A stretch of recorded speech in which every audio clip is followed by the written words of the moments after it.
Megastar Shakib Khan এতটা হাম্বল, এতটা grounded, এটা আমি আশা করিনি।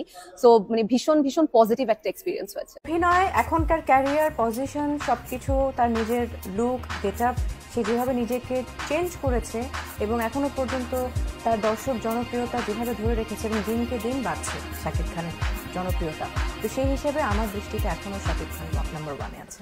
এতদিন আমি মনে করতাম যে রণবীর কাপুর সবচেয়ে গুড লুকিং হিরো বলিউডের, বাট আমি শাকিব খানের এই লুক দেখে আমার মনে হয়েছে যে শাকিব খানের কাছে রণবীর কাপুর আসলে কিছু না।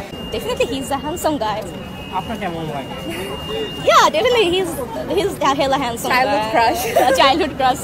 শাকিব ভাইয়ার লুক তো বরাবরই হচ্ছে কোনোটার থেকে কোনোটা কম না। যেমন আমরা প্রিয়তমাতে যে লুকটা দেখেছি, মানে একের পর এক ধামাকা নিয়েই আসছে, মানে তার তো ধামাকা শেষ হচ্ছে না। শাকিবের কথা আসলে কি বলবো, আসলে ও না খুব লক্ষ্মী একটা ছেলে। লক্ষ্মী ছেলে কেন বলবো, একদিক দিয়ে ও কাজের জন্য লক্ষ্মী, দুদিক দিয়েই বলছি, কিন্তু ও থাকলে এটা আমাদের প্রজেক্টের জন্য লক্ষ্মী। ও আসলে একটা লক্ষ্মী ছেলে।